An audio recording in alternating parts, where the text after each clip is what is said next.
അതെ, ഞാൻ വീണ്ടും വന്നു കേട്ടോ. ഇന്ന് ഞാൻ ഒരു പുതിയ സസ്യത്തെക്കുറിച്ചാണ് നിങ്ങളോട് സംസാരിക്കാൻ പോകുന്നത്.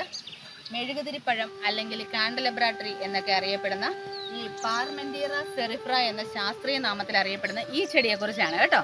ഇതൊരു അലങ്കാര ചെടിയാണ് കേട്ടോ. അതേപോലെ തന്നെ ഇതിലുണ്ടാകുന്ന ഫലങ്ങൾ, അതിൽ ഫ്രൂട്ട്സ് ഉണ്ടാവും, അത് നമുക്ക് ഭക്ഷ്യയോഗ്യമാണ്. ഇത് നമ്മൾ പച്ചയ്ക്കോ വേവിച്ചോ ഒക്കെ നമുക്കത് കഴിക്കാൻ പറ്റും.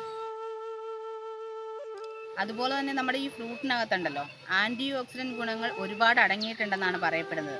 അത് നമ്മുടെ ശരീരത്തിലെ ഓക്സിഡേറ്റീവ് സമ്മർദ്ദം കുറയ്ക്കാനും അതുപോലെ തന്നെ ഫ്രീ റാഡിക്കലുകളെ ചെറുക്കാനും ഇതിൻ്റെ പഴങ്ങൾ സഹായിക്കുമെന്നൊക്കെ പറയപ്പെടുന്നുണ്ട്.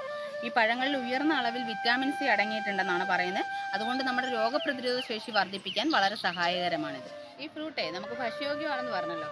അപ്പോൾ ഇതിനുള്ളിൽ ഒരുപാട് നാരുകൾ അടങ്ങിയിട്ടുണ്ട്. നാരുകൾ അടങ്ങിയിട്ടുള്ളത് കൊണ്ട് തന്നെ ഫൈബർ കണ്ടന്റ് ഒരുപാട് ഉണ്ടാവും. അപ്പോൾ അത് നമ്മുടെ ദഹനത്തിന് സഹായിക്കും. അതേപോലെ തന്നെ മലബന്ധം തടയാനും സഹായിക്കുമെന്നൊക്കെയാണ് പറയുന്നുണ്ട്. തന്നെ ഉണ്ടല്ലോ ശ്വാസകോശ സംബന്ധമായ രോഗങ്ങൾ, ത്വക്ക് രോഗങ്ങൾ, പിന്നെ നമുക്കുണ്ടാവുന്ന പനി, വയറിളക്കം, ശരീരത്തിലുണ്ടാവുന്ന മുറിവുകൾ, ഇവയ്ക്കൊക്കെ നമ്മൾ ഇതിൻ്റെ തൊലി ഉണ്ടല്ലോ, ഇതിൻ്റെ പുറം തൊലി, അതുപോലെ തന്നെ ഇലകൾ, ഇതൊക്കെ പരമ്പരാഗതമായിട്ട് മരുന്നായിട്ട് ഉപയോഗിച്ച് വന്നിരുന്നതായി പറയപ്പെടുന്നുണ്ട്. ഈ ചെടിയുടെ മറ്റൊരു പ്രത്യേകതയാണ് കേട്ടോ, തേനീച്ചകളെയും ഷഡ്പദങ്ങളെയും ഒക്കെ പരാഗണത്തിന് ആകർഷിക്കാനുള്ള വശ്യമായൊരു സുഗന്ധമുണ്ട് ഇതിന്. ഇതിൻ്റെ ഒരു ജന്മദേശം എന്ന് പറയുന്നത് നമ്മുടെ നാട്ടിലല്ല, ഇന്ത്യയിലല്ല കേട്ടോ. വടക്കേ അമേരിക്ക, തെക്കേ അമേരിക്ക, അതേപോലെ തന്നെ മധ്യ അമേരിക്ക, ഇവിടെയൊക്കെയാണ്.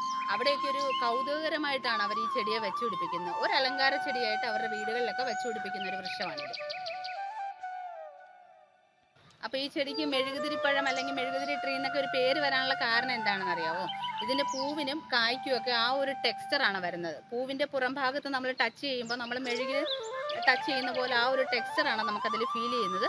അതുപോലെ തന്നെ കായും അതുപോലെ തന്നെയാണ്. മെഴുകുതിരിയുടെ പോലെ നല്ല നീളത്തിലുള്ള ഒരു കായായിരിക്കും. ആ കായയുടെ ടെക്സ്ചറും അങ്ങനെ തന്നെയാണ്, മെഴുകുതിരി പോലെയാണ് വരുന്നത്.